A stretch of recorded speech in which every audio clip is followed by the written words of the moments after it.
So today we're going to talk about a really groundbreaking new AI model called Tessera. And honestly, it's designed to completely change how we see our planet from space by basically creating a new universal language for Earth itself. Let's dive in. We have this incredible fleet of satellites up there constantly watching Earth. So you'd think it would be pretty simple to answer questions like, hey, how are the crops doing this year? Or how fast is that forest actually recovering from a wildfire? But it's just not that simple. There's this massive paradox at the very heart of Earth observation. And that paradox, well, it all starts with the sheer volume of information. See, the problem isn't that we don't have enough data, it's that we are, quite literally, drowning in it. We're talking about petabytes of data beaming down from orbit. A single petabyte is 1,000,000 gigabytes. It's an insane amount. And this creates a huge bottleneck. Just trying to download and process all this stuff for one project can be a totally overwhelming task, even for research groups with a lot of funding. And it's not just how much data there is. The raw data itself is, well, it's messy. You've got clouds constantly getting in the way for optical satellites. You've got sensor noise, gaps in the coverage. It's just not clean. To make any sense of it, you need a ton of computing power. And here's the real kicker. You need these huge, accurately labeled datasets to train specific AI models, which are incredibly rare and super expensive to create. So, the traditional way people got around this was a method called compositing. Basically, you stack a whole year's worth of images on top of each other to digitally erase the clouds and get one single perfect picture. But there's a massive hidden cost to doing that. In making that one perfect image, you completely erase time. You lose the entire story of how that landscape changed through the seasons, the very signal you need to see if crops are growing or if a forest is recovering. And this is the exact problem that Tessera was built to solve. It's a totally new way of thinking that just sidesteps all the pitfalls of those older methods.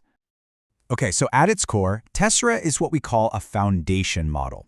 Think of it like this. Instead of building a brand new specialized AI for every single question you have, a foundation model is pre-trained on a massive, really diverse dataset.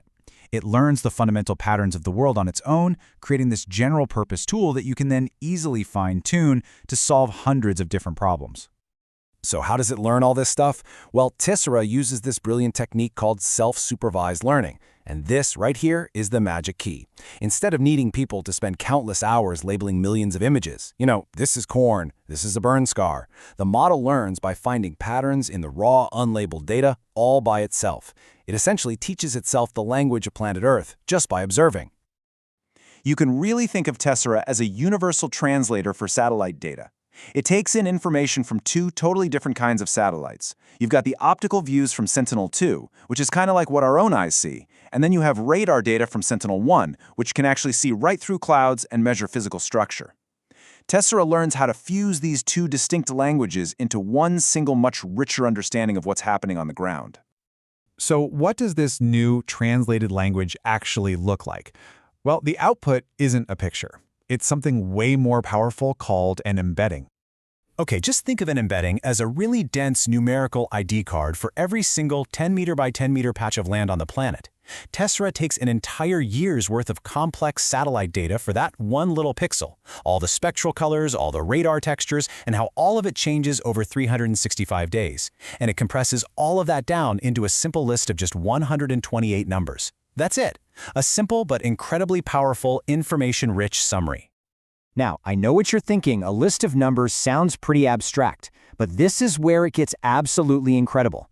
If you just take the first 3 numbers from that 128 number ID card and map them to the red, green, and blue channels of an image, you get these stunning visualizations.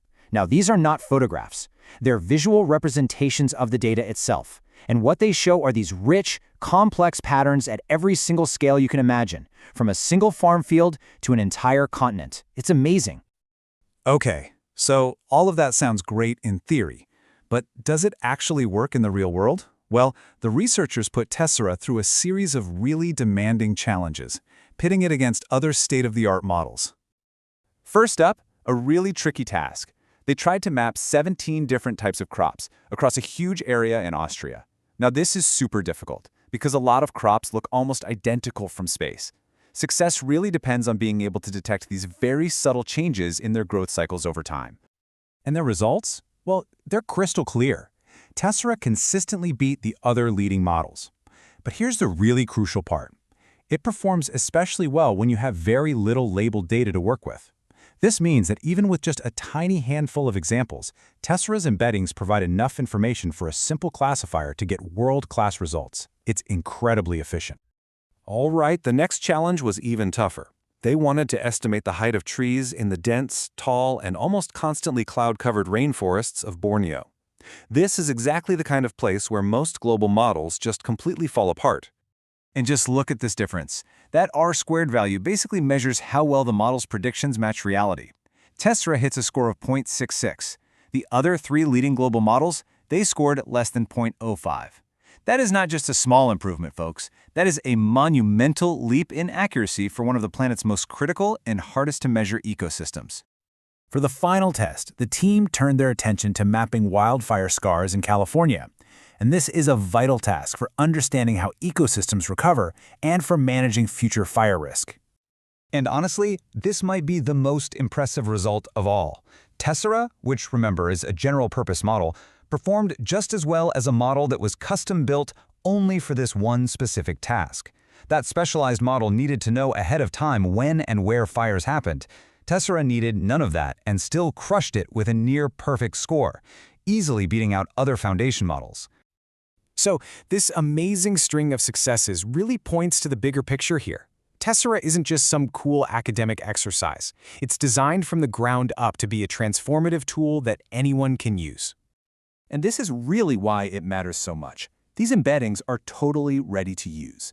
A scientist doesn't need a supercomputer to wrangle petabytes of raw satellite data anymore. They can just download these compact embeddings.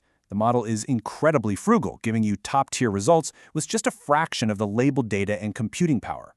And maybe most importantly, it's completely open source. It's democratizing access to these planetary-scale insights for researchers, scientists, and policymakers everywhere. By creating this simple, elegant, and really powerful new language for Earth, Tessera is tearing down massive technical barriers. It allows us to finally move beyond the headache of just processing data and start asking the really important questions. So, the final thought I want to leave you with is this. Now that we have this powerful new lens on our planet, what will we choose to see?